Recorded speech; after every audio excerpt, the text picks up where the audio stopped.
Hello दोस्तों, नमस्कार। स्वागत है आप सभी का आपके अपने YouTube channel result with Gautam sir पर। तो कैसे हैं आप सभी लोग? आशा करता हूँ ठीक होंगे और अच्छे भी होंगे और अपनी पढ़ाई को लगातार आगे बढ़ा पा रहे होंगे। जैसा कि आप लोगों को पता है, हमारी ज्योग्राफी की क्लास लगातार कंटिन्यू थी और पृथ्वी की उत्पत्ति के ऊपर हम लोग बात कर रहे थे। और इसी के साथ साथ में हमारी बात हो रही थी जीवन की उत्पत्ति के विभिन्न कालों के ऊपर, विभिन्न युगों के ऊपर, विभिन्न महाकल्पों और कल्पों के साथ साथ युगों पर, उन पर हम लोग बात कर रहे थे। हमने पिछले क्लास में मायोसीन युग और सीनोजोइक महाकल्प, उसी के साथ साथ में सिल्यूरियन काल, प्री कैम्ब्रियन युग, इन सबको हमने पढ़ा था। और इसके साथ में आज हम बात करने वाले हैं आपके पृथ्वी पर मानव का जो आदि मानव है उसकी उत्पत्ति कब हुई, कैसे हुई, और उससे संबंधित अन्य जो पर्वत निर्माणकारी, उसी के साथ साथ में अन्य घटनाएं हैं, उनसे भी हम आज बात करेंगे। बात यह है कि आज हम लोग कहीं न कहीं जो मानव का पूर्वज है, आदि मानव के बारे में हम लोग बात करेंगे। तो आदि मानव कैसी जिंदगी, क्या, कहाँ, किस समय मतलब उत्पन्न हुआ, और उससे संबंधित तत्कालीन समय में कौन कौन सी पर्यावरण में घटनाएं हो रही हैं, और तत्कालीन समय में किन पर्वतों का निर्माण हो रहा है, तत्कालीन समय में अलग अलग प्रकार की विभिन्न परिघटनाओं के बारे में हम लोग चर्चा करेंगे आज। तो आज हम बात करने वाले हैं आपसे प्लीस्टोसीन युग के बारे में। किसके बारे में? नाम है इसका प्लीस्टोसीन युग। माफ कीजिए, प्लीस्टोसीन युग।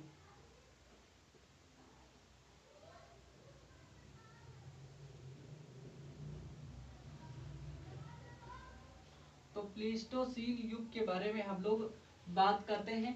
प्लीस्टोसीन युग के समय मतलब क्या, कौन सी विशेषताएं हमारी नहीं हैं, उन विशेषताओं पर हम लोग चर्चा करेंगे।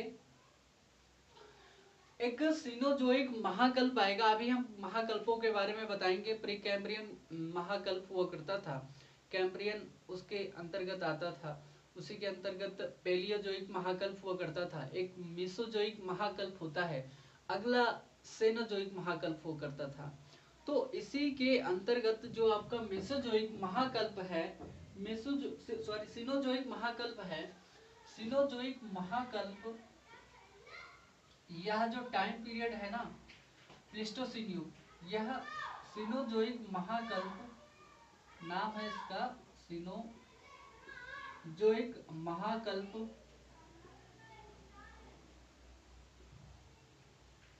ये जो सीनोजोइक महाकल्प है, इसी के अंतर्गत महाकल्प की क्वार्टनरी, क्वार्टनरी का मतलब आप समझ पाएंगे कैसे होता है क्वार्टनर, क्वार्ट कैसे होता है। इन चार भागों को मैंने बांट दिया। एक पूरा मतलब गोला एक है, इसको महाकल्प कहते हैं। ठीक, यह है आपका महाकल्प। महाकल्प के एक चौथाई जो है आपका क्वार्टनरी होता है। ये होता है आपका क्वार्टनरी, ये है आपका क्वार्टनरी। तो क्वार्टनरी भाग में, इसी टाइम पीरियड में क्वार्टनरी महाकल्प, जो ये महाकल्प है सीनोजोइक महाकल्प की क्वार्टनरी कल्प का पहला युग है। क्वार्टनरी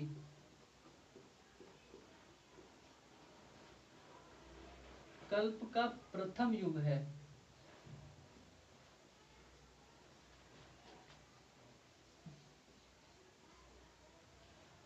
कौन? ये प्लीस्टोसीन युग। तो प्लीस्टोसीन युग हम बात कर रहे हैं सीनोजोइक महाकल्प के क्वार्टनरी कल्प का पहला युग है। इस टाइम पीरियड में होता क्या है, ये टाइम पीरियड एक हिम मतलब जो बर्फबारी हुआ करती थी उसका टाइम पीरियड हुआ करता था। हिम खंडों का विकास यहाँ पर होगा। किस टाइम पीरियड में? प्लीस्टोसीन युग में महान हिमयुग, महान हिमयुग, हिमयुग समझते हैं। अभी आपको हम बताएंगे हिमयुग। यूरोप में 4 हिमयुगों का विकास होता है। महान हिमयुग का संबंध है इससे, किससे? प्लेस्टोसीन युग से। इसी प्लेस्टोसीन युग से महान हिमयुग, मतलब हिमयुग के जो 4 संस्करण आते हैं, वो 4 युग जो आते हैं, वो उनका संबंध किससे है? प्लेस्टोसीन से है। इसके अंतर्गत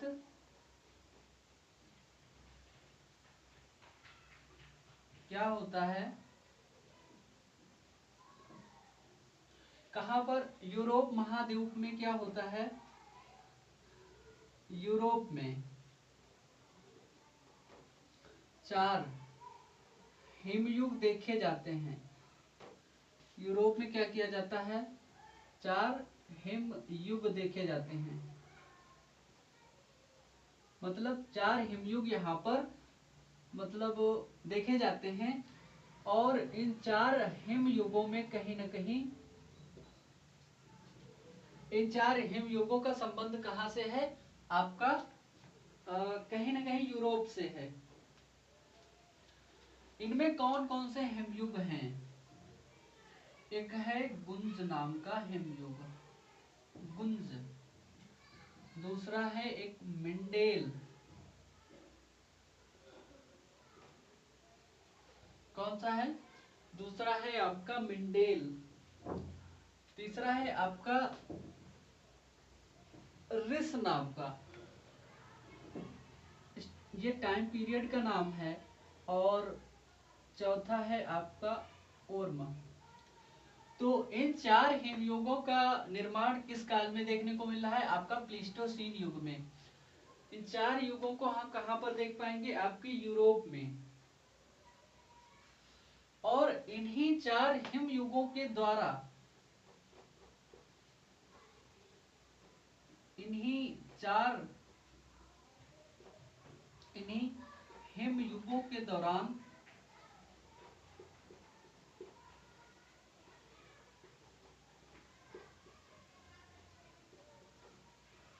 क्या होगा?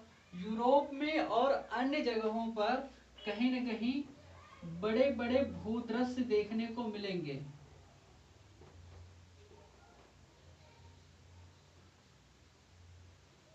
भूदृश्य देखने को मिले, क्योंकि पृथ्वी पर जमाव हो रहा था ना, देखने को मिलेंगे।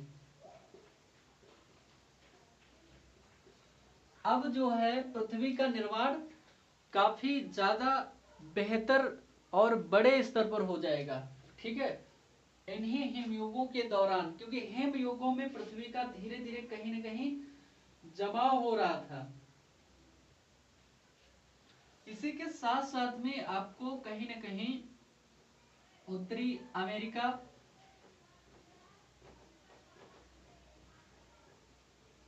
स्विट्जरलैंड में,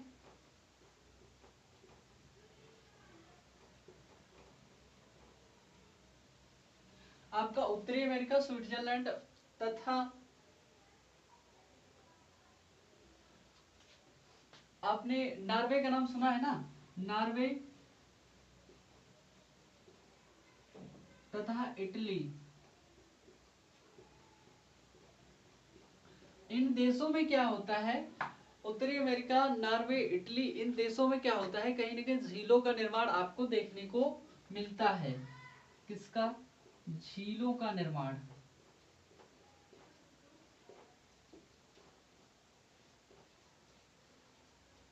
जब झीलों का निर्माण हो रहा है तो कहीं न कहीं जो आपका एनवायरनमेंट है, एनवायरनमेंट में झीलों का निर्माण हो जाएगा। झीलों के निर्माण के साथ साथ में आपको और उसके विभिन्न प्रकार के तटों का निर्माण आपको देखने को मिलेगा। इसी टाइम पीरियड में देखिए, यह हिम युग होता है। हिम युग के बाद में कहीं न कहीं इसकी बर्फ का पिघलाव स्टार्ट होता है।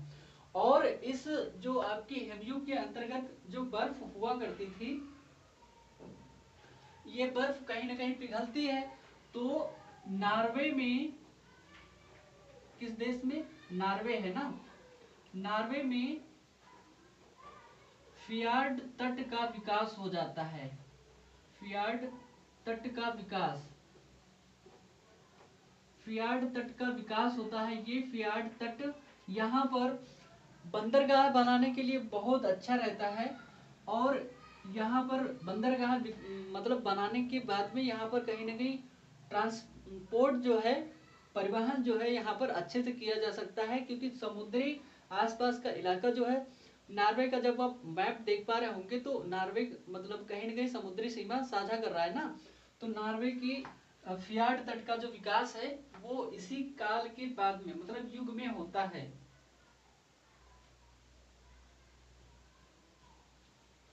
और जो यहाँ पर मतलब हिम युग हुआ करता था, हिम युग में जो आपकी हिम चादर हुआ करती थी, हिम चादर की समाप्ति हो जाती है ना, और जैसे ही हिम चादर की समाप्ति हो जाएगी, हिम चादर की समाप्ति हो जाएगी तो आपके नॉर्वे में क्या हो जाएगा, ये आपका फियार्ड तट का विकास हो जाएगा। तो इतना हम लोग देखते हैं, उसके बाद में अन्य विशेषताओं को जानते हैं। हमने बताया सिनोजोइक महाकल्प हुआ करता था, उसका क्वार्टनरी मतलब 1/4 वाले पार्ट का पहला युग है। इसका संबंध हिमयुग से है, और इसी के अंतर्गत यूरोप में 4 हिमयुग देखने को मिलते हैं, महान हिमयुग, जिसका एक नाम है गुंज, मिडेल और रिस तथा वर्म, इनके 4 नाम हैं। ठीक है, इन्हीं हिमयुगों के दौरान बड़े बड़े भूदृश्य देखने को मिलते हैं, मतलब वो पृथ्वी पर बहुत बड़े बड़े बर्फबारी के गोले देखने को मिलते हैं, जिनसे मतलब पृथ्वी के धरातल का गहरा मतलब संबंध होता है। उत्तरी अमेरिका, स्विट्जरलैंड, नॉर्वे तथा इटली में विभिन्न देशों में झीलों का निर्माण देखने को मिलता है, और नॉर्वे में इसके मतलब आपका जो ये कहीं ना कहीं वो नॉर्वे में क्या होता है, जैसे हिमानीकरण का जो बड़े बड़े आपके जो बर्फबारी हुआ करती थी उसकी धीरे धीरे कहीं ना कहीं क्या होते हैं, समाप्ति होती है, उसका पिघलाव होता है, फिर उसके बाद में फियार्ड तट का विकास यहाँ पर कहाँ नॉर्वे में आपको देखने को मिलेगा। बात ये है कि इस युग के दौरान होता क्या है, इस युग में जब बर्फबारी बहुत ज्यादा पड़ी तो कहीं ना कहीं आपके जो प्रवाल थे, बर्फबारी के कारण क्या हुआ, बर्फबारी या हिमानीकरण के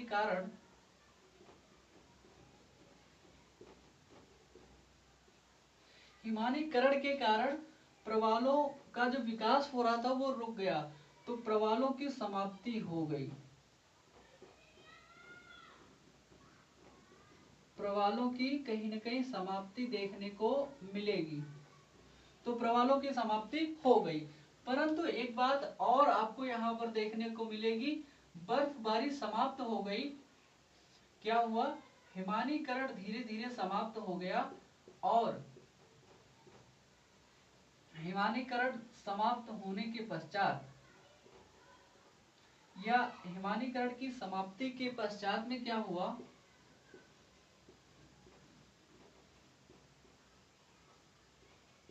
कहीं ना कहीं आपको प्रवालों की उत्पत्ति पुनः देखने को मिलेगी,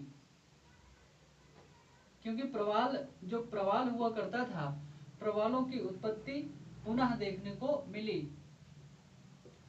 बाद में फिर से प्रवालों की उत्पत्ति आपको हो जाएगी, हिमानीकरण की प्रक्रिया धीरे धीरे समाप्त हो गई, और उसके बाद में कहीं ना कहीं प्रवालों की उत्पत्ति फिर से हो गई।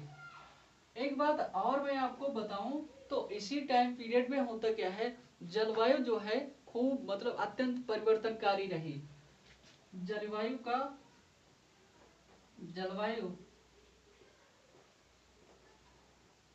अत्यंत परिवर्तनकारी रही इस युग में, मतलब जो जलवायु हुआ करती थी ना, जलवायु अत्यंत परिवर्तनकारी रही, मतलब खूब बदलाव हुआ जलवायु में, जलवायु में खूब परिवर्तन हुआ। और इसी टाइम पीरियड में आपका जो आदिमानव हुआ करता था, वर्तमान का मानव नहीं, मतलब अपना मानव का जो पूर्वज हुआ करता था, आदि मानव, कभी कभी आप लोग देखते हैं तो उस आदि मानव का विकास, मानव के पूर्वज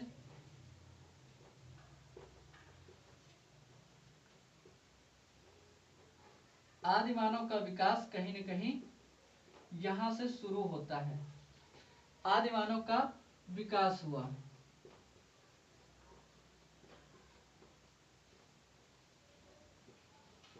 समझ पा रहे हैं आप लोग? आदि मानव का विकास कहां पर हो रहा है? आपका प्लीस्टोसीन युग में आदि मानव का विकास हो गया। इस चीज को आप लोग समझ पाए। अब हमने बताया बर्फबारी हिमानीकरण के कारण प्रवालों की समाप्ति हो गई। अब बर्फबारी धीरे धीरे कहीं न कहीं समाप्त हो जाएगी। फिर जब बर्फबारी समाप्त हो गई पूरा, तो फिर से प्रवालों की उत्पत्ति हो जाएगी। उसके बाद में मैंने आपको बताया कि जलवायु जो है आपकी कहीं न कहीं बहुत ज्यादा मतलब अत्यंत अलग अलग प्रभाव जलवायु के देखने को मिलते हैं। इसी के साथ साथ में मैंने आपको बताया जो आपका स्थल मंडल हुआ करता था, जो आपकी धरती हुआ करती, जो आपका धरातल हुआ करता था, वहां पर अब जो है आदि मानव का विकास हो गया था। उसके बाद में हम अब बात करेंगे होलोसीन युग पर। क्या? होलोसीन युग पर। तो होलोसीन युग हम जानते हैं होलोसीन युग के बारे में। होलोसीन एपक, तो क्या है आपका? होलोसीन युग है ये।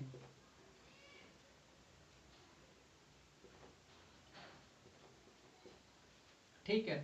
होलोसीन युग में होता क्या है, जो जलवायु आपकी हुआ करती थी उसमें कहीं न कहीं समान दशाएं आपको देखने को मिलने लगती हैं।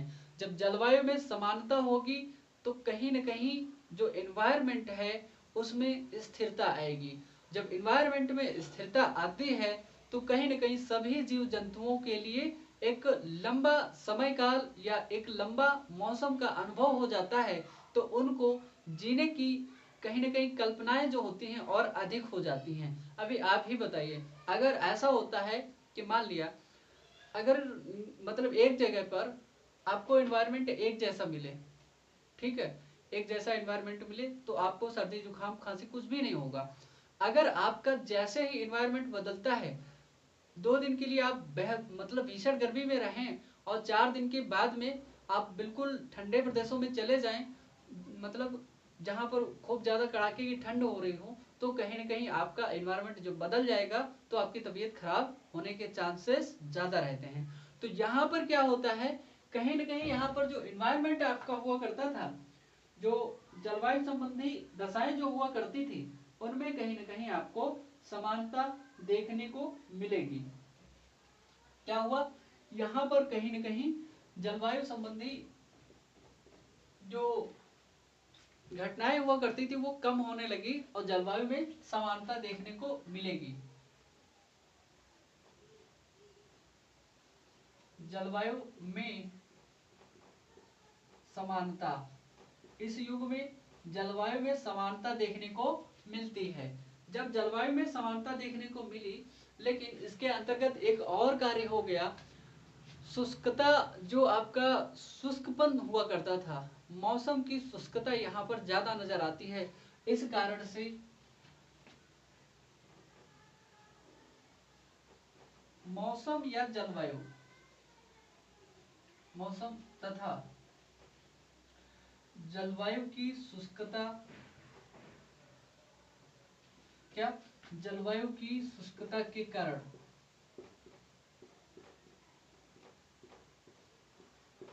ऐसी परिस्थितियां बनी कि कहीं न कहीं जो मौसम आपका हुआ करता था वो कहीं न कहीं शुष्क हो गया। तो इसलिए क्या हुआ,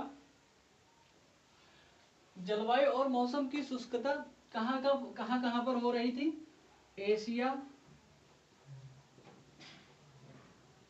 और उत्तर अमेरिका में।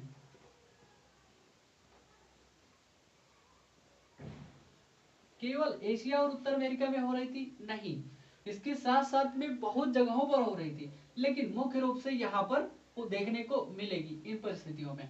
जब एशिया और उत्तरी अमेरिका में, माफ कीजिए यहाँ पर उत्तरी अमेरिका लिख लीजिए, उत्तरी अमेरिका में मौसम की शुष्कता और जलवायु की शुष्कता के चलते होता क्या है, शुष्क उष्ण और क्या हुआ, उष्ण मरुस्थलों का विकास आपको देखने को मिलेगा। उष्ण तथा शुष्क रेगिस्तान जो हुआ करते थे, शुष्क रेगिस्तानों का विकास यहां पर हो जाएगा।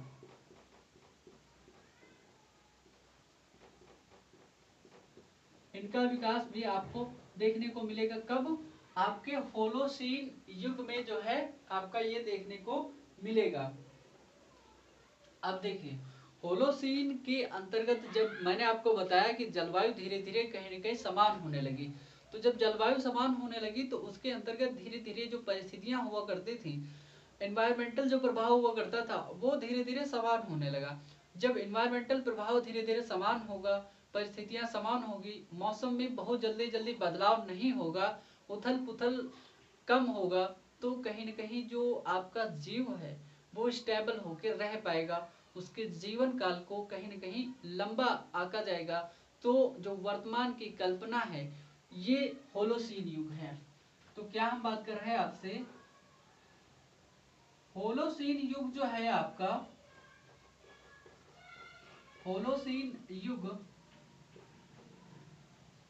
वर्तमान युग की क्या है, संकल्पना है या वर्तमान युग की कल्पना है, वर्तमान युग की कल्पना है या संकल्पना है। दरअसल में ये वर्तमान युग का भविष्य है। क्या क्या होलोसीन युग जो है वर्तमान युग का भविष्य है, क्योंकि यहाँ पर परिस्थितियां आपको समान देखने को मिलेंगी, शुष्कता नजर आएगी, और क्या होगा, इस युग में जो है पूर्ण विकसित मानव का भी विकास होगा। क्या इस युग में पूर्ण विकसित मानव का विकास, मतलब होमो सैपियंस का विकास यहां से होगा।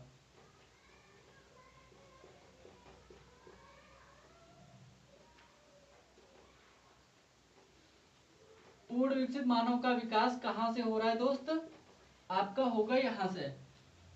तो हम बात कर रहे थे आपके होलोसीन युग की। तो होलोसीन युग में पूर्ण मानव का मतलब पूर्ण विकसित मानव का विकास होगा, मतलब सैपियंस होमो सैपियंस का विकास होगा कहां से, आपके होलोसीन युग में।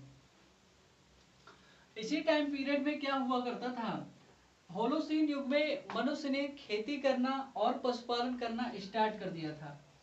इस युग में जो है, इस युग में मानव ने क्या किया,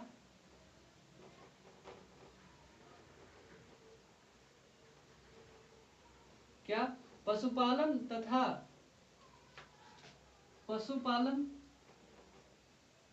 तथा कृषि को शुरू कर दिया था।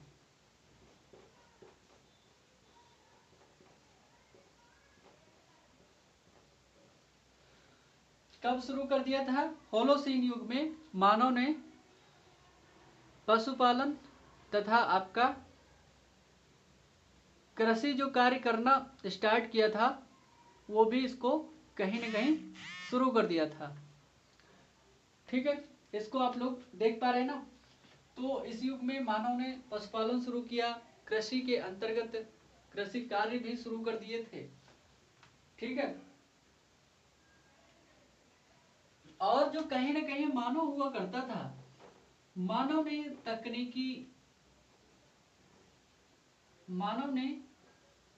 तकनीकी आधार पर कार्य को स्टार्ट कर दिया।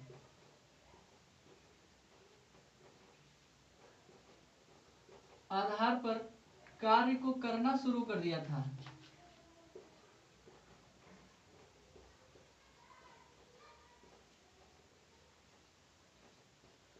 तकनीकी आधार पर वर्तमान के हेलीकॉप्टर और ये सब नहीं बनाने लगा था।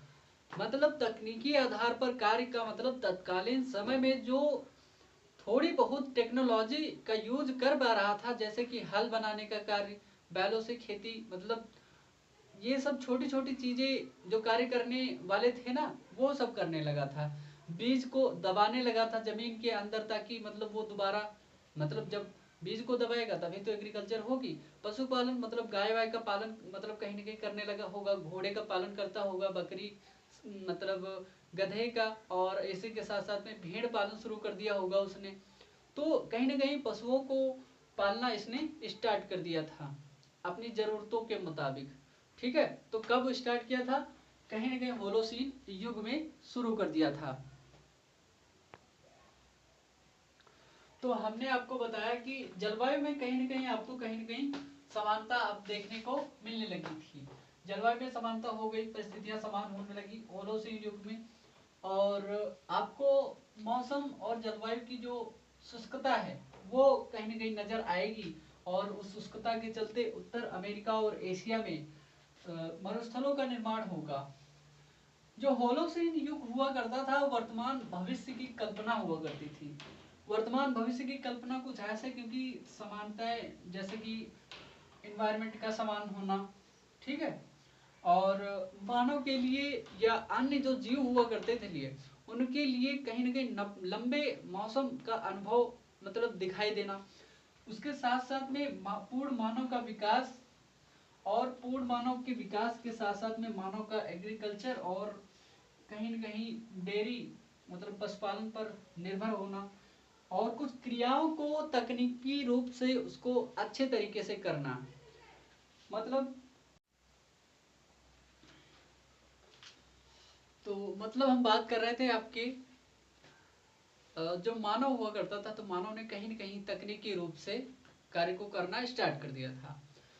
तो अब हम बात करने वाले हैं आप लोगों के साथ में कि मतलब इस टाइम पीरियड के बाद में, और इस टाइम पीरियड जैसे कि मैंने होलोसीन बताया आपको, होलोसीन के बाद में होता यह है कि पर्वत निर्माणकारी जो प्रक्रियाएं हुई थी हमारी, उसके बारे में हम अलग सा थोड़ा सा देख लेते हैं।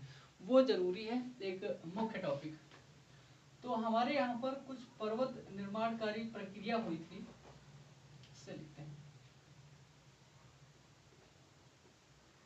पर्वत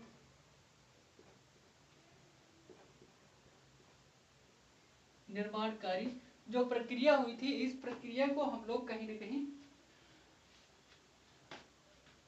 पर्वत निर्माणकारी जो समय हुआ, समय को देखिए, समय का मापक्रम हम कैसे करते हैं। तो ये पर्वतों के विभिन्न प्रकार के टाइम पीरियड में अलग अलग पर्वतों का निर्माण हुआ, और उनमें हम ये देखते हैं कि किस टाइम पीरियड में कहाँ पर क्या अवस्थिति है और कौन कौन से पर्वत का निर्माण हो रहा है, हम लोग देख पाएंगे। तो हम बात कर रहे हैं, सबसे पहले हमने बात करी थी, एक था आपका प्री कैम्ब्रियन युग में,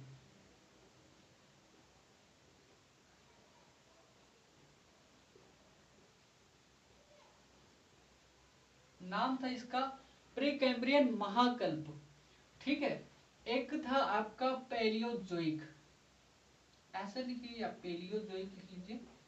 एक था आपका पैलियोजोइक काल या महाकल्प, पैलियोजोइक महाकल्प। दूसरा है आपका, अगला है मेसोजोइक,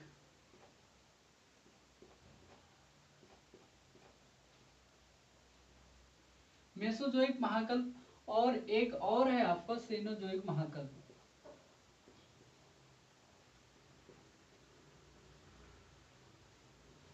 इन चार महाकल्पों के दौरान टाइम पीरियड में कौन कौन से पर्वत का विकास हुआ, और इस टाइम पीरियड के पर्वतों को हम क्या कहते हैं। तो इस टाइम पीरियड में हम पर्वतों की जो निर्माण कार्य होने वाली प्रक्रिया हुआ करती थी उसको हम क्या कहते हैं, इस पर हम बात करते हैं। पहले प्रकार में जो पर्वत निर्मित हुए, मार्कर नहीं चल रहा है, प्रथम प्रकार में जो पर्वत निर्मित हुई है, इसमें जो पर्वत निर्माणकारी प्रक्रिया होती है इसको हम क्या नाम देते हैं, इसको हम नाम देते हैं, पहली बार आपको मैंने बताया था प्री कैम्ब्रियन में,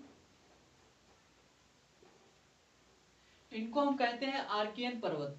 तो अरावली जो आपका है, अरावली को मैंने आपको बताया था, उसको कहते हैं आर्कियन पर्वत, ठीक है।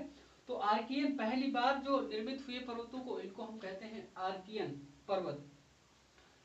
प्री कैम्ब्रियन युग में आर्कियन पर्वतों का निर्माण हो रहा है। पैलियोजोइक में आपका कैलोडियन पर्वतों का निर्माण होगा,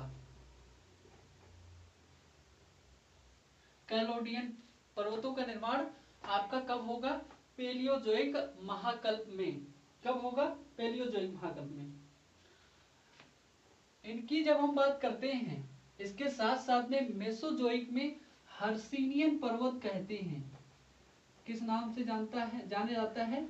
हर्सिनियन पर्वतों के नाम से जाना जाता है। मेसोजोइक युग में जो पर्वत निर्माण होते हैं उनको हर्सिनियन के नाम से भी जाना जाता है।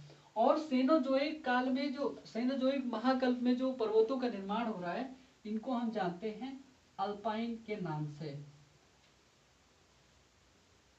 ये आपको डिफरेंस कहीं न कहीं पता होना चाहिए, थोड़ा सा ध्यान रखना चाहिए, ठीक है। इसके अंतर्गत कौन कौन से पर्वत निर्मित होते हैं उनके बारे में हम लोग जानते हैं।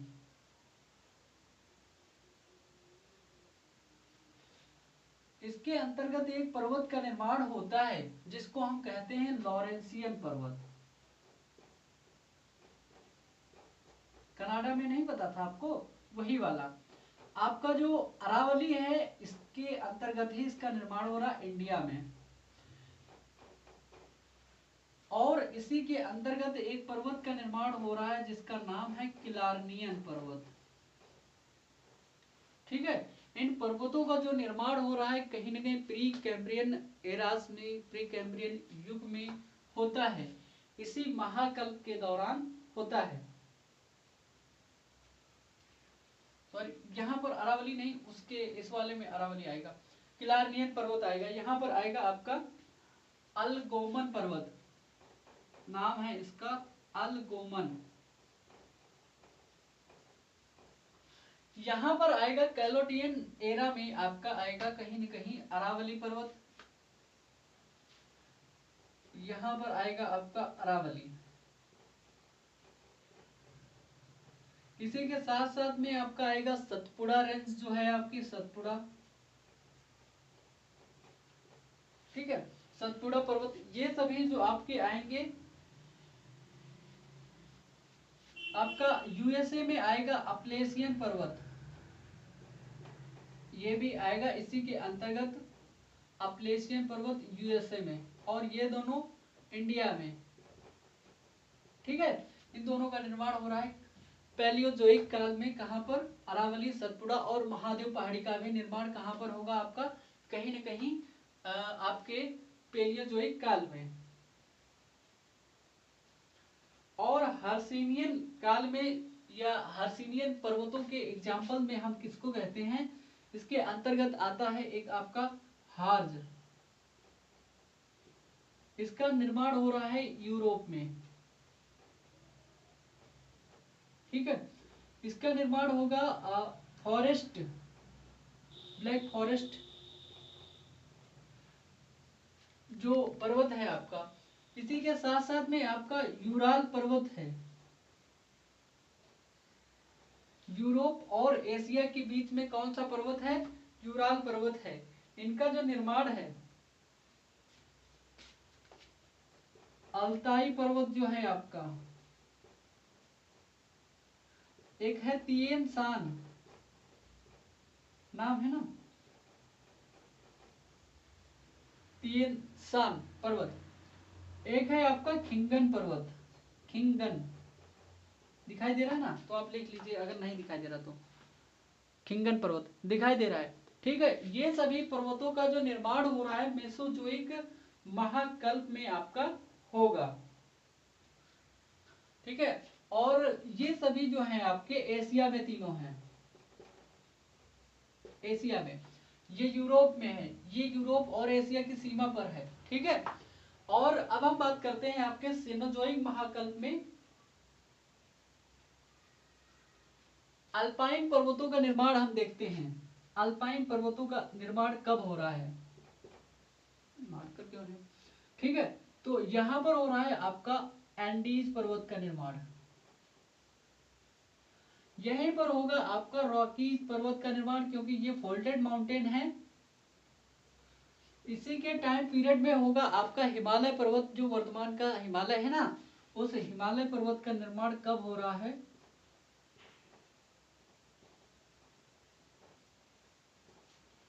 इसका निर्माण कब हो रहा है? सेनोजोइक महाकल्प में। तो ये पर्वत निर्माण की प्रक्रिया भौगोलिक दृष्टि से महत्वपूर्ण है, इसीलिए हम पढ़ रहे थे आपका कहीं न कहीं आपका ज्योग्राफी में इसको हम कहीं न कहीं पढ़ते हैं। नहीं तो अन्य विशेषताएं तो अन्य टाइम पीरियड में अन्य सब्जेक्ट में भी पढ़ी जा सकती हैं। तो आज की क्लास आप लोगों को कैसी लगी आप लोग बताएंगे कि मतलब हमने टाइम पीरियड को देख लिया। आज की क्लास जो टाइम हमारा समय हुआ करता था होलोसीन युग तक, तो हमने वहां तक कवर कर लिया है। इसके बाद में आपका एनवायरमेंट जो वायुमंडल है, वायुमंडल के विकास होगा। वायुमंडल के विकास के क्रम के बाद में हम लोग कहीं न कहीं एक नया टॉपिक स्टार्ट करेंगे, पृथ्वी की गतियां। ठीक है, तो उसमें अगर कुछ नया हमसे हो पाएगा तो उसमें कुछ नया करने की कोशिश करेंगे। तब तक के लिए ये वाली जो क्लास है आप लोग देखते रहिए, सभी के लिए और इम्पोर्टेंट है, महत्वपूर्ण है। जैसा कि आप लोग देख पाते हैं इसमें हम लोग कहीं ना कहीं कुछ भी नहीं छोड़ते हैं, सब कुछ कवर करने की कोशिश करते हैं। और अगर आप लोग मतलब इस क्लास को करते रहते हैं, लगातार कंटिन्यू करते हैं, तब तो फिर बहुत अच्छी बात है। और दोस्तों तक भी मतलब साझा कर दिया करें, क्योंकि ये जो क्लास है कहीं ना कहीं फ्री ऑफ कॉस्ट है, आप सभी को पता है, और यूट्यूब पर ही है। तो आप दूसरों को सजेस्ट कर सकते हैं देखने के लिए, अगर अच्छा लगे तो। अगर उनको पसंद आएगा तो वो लोग देखेंगे, अगर नहीं पसंद आएगा तो सीधी सी बात है, जहाँ उनको अच्छा लगेगा, जहाँ उनको पैसे पड़ेंगे, जहाँ वो पैसे दे करके पढ़ पाएंगे, वहाँ अच्छा लगेगा तो वहाँ कर सकते हैं। तो ये क्लास महत्वपूर्ण है, इम्पोर्टेंट है। और हम आपसे फिर से कहते हैं एक बार, जो आपकी जो क्लास चल रही है वो रेगुलर ऐसे ही चलेगी। कभी अगर छूटती है क्लास, हमारी तरफ से अगर इन्फॉर्मेशन नहीं मिलती है तो आप लोग परेशान नहीं होंगे, लेकिन जो क्लास होगी तो कहीं ना कहीं हम कंटिन्यू करेंगे इसको। ठीक है, तब तक के लिए आप सभी का इतना सारा प्यार देने के लिए नमस्कार, मतलब बहुत बहुत शुक्रिया, धन्यवाद और नमस्कार।